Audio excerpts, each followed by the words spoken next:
With Bloomberg's Alex Tanzi about Florida real estate, Carol, on how Florida is benefiting as folks move to the Sunshine State, especially the wealthy ones. And as a result, we're seeing the state juice its stature when it comes to having the most expensive places to live in the U.S. Yeah, I think this was a little bit surprising. It's a great story. We knew we wanted to know more. So back with us is Danielle de la Vega, president of One Sotheby's International Realty, on Zoom from where else? Miami.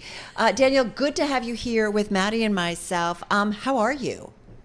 How are you? Thank you so much for having me back. I'm excited to be here, and it's great to hear from you guys. Well, it's good to have you here. I think the last time was kind of early in 2021. How was 2022 for you guys? It was. 2022 was incredible. Towards the tail end of the year, we saw a little bit of a slowdown. I think people were just kind of waiting to see what happened with interest rates. But overall, 2022 was an incredible year. Well, when you say incredible, give us some numbers. We're Bloomberg, so give me some perspective of the kind of growth you saw year over year. Are you back to pre-pandemic levels? What is it?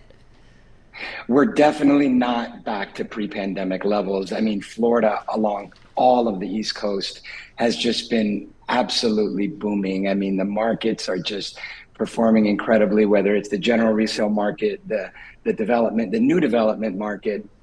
So we were up 3% year over year in gross sales volume. Our revenue was also up, although we did see a little bit of a downturn. Like I said, towards the fourth quarter of last year, the first, second, and third quarter held us up. So it was a very, very good year.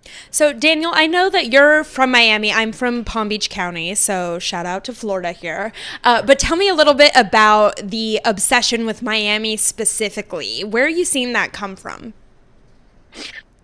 We're seeing that come from the same markets that we've really always seen it come from. We're seeing it come from the Northeast. We're seeing it now come from Massachusetts more than ever. As you know, they've implemented a new tax.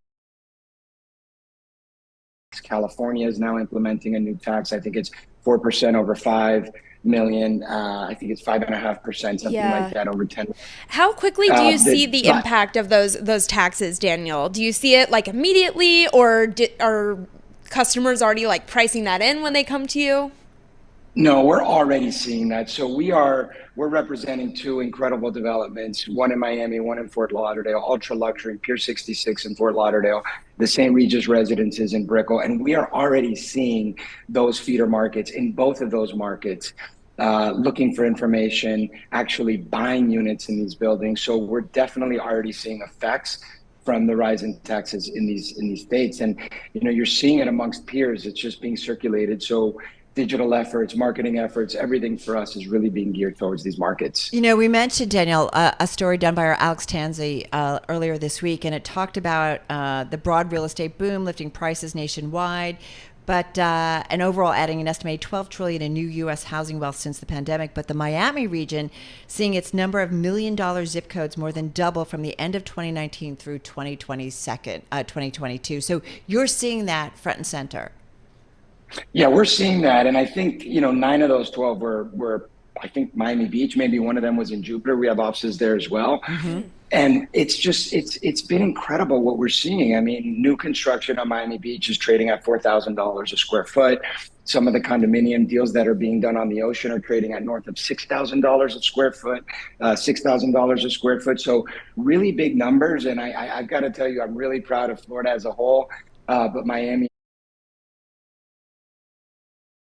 in particular, because we've been saying this for 20 plus years that Miami is very undervalued. And I'm glad that the world is really seeing the value here. And of course, the no state income tax has been helping us tremendously, as it always has. Yes. But more than ever now. So what's the demo looking like? Who's buying? Northeasterners. We're still seeing plenty of Northeasterners buy. California. Mexico's been a big feeder market for us now, and they're buying ultra luxury stuff. I know that in several ultra luxury markets of ours, they are buying, and they're buying for really big numbers. So it's been the traditional markets. And look, we're not seeing the same velocity that we saw maybe during the pandemic, I guess you could say that the buying frenzy is somewhat over, but I think we are in a more stabilized market. And I think that that's what's helping the market continue to push forward, right? We know where interest rates are kind of going to lie. We don't think that it's going to continue to creep up in the manner that it has over the last 3 to 4 months, which is why we saw what we saw Q4. So the stability in the markets there, the interest rate markets there has really helped. And it's continuing to be, positive, at least in Florida, a positive outlook for the markets. And I think we're just going to continue to see the same demographic that we've seen, just not at that same pace, because again, the frenzy is somewhat over. Right. But again, balanced markets, stable markets are good markets. Yeah, no doubt about it. Daniel, let me ask you though, a couple of things. How much does the rate environment really impact your buyer? Because I'm curious if a lot of them are also cash buyers. Yeah, look, interest rates are temporary. And I think in the luxury, ultra luxury market, for the most part, everybody knows that. So in our development deals that are 3 to 5 years out, they know that they're going to be able to refi once they have to close, and they have the wherewithal to put the deposits that they need to as, the construction timeline moves forward. So it's not really affecting the markets. Again, I think, the ultra luxury, the luxury buyers understand that it's just timing. And I think for the most part, you're seeing the longer treasuries less than the shorter treasuries. I think that's an indication, right, that rates should come down. And look, I'm a big believer that they will come down. They will eventually, right? But they definitely ticked higher this week. So there was a little bit of an adjustment. One other thing I wanted to ask you, the bonus environment this year for certainly the financial sector here out of New York, not so great. Did you see any impact of that? You know what? That's okay. We already benefited from that tremendously. Like I said, we're dealing with a much more balanced market.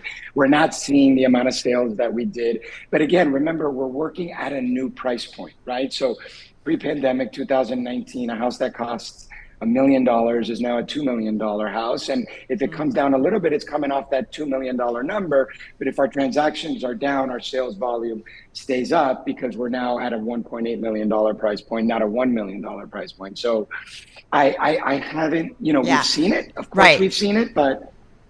Daniel, got 20 seconds left here. What's your most expensive listing right now?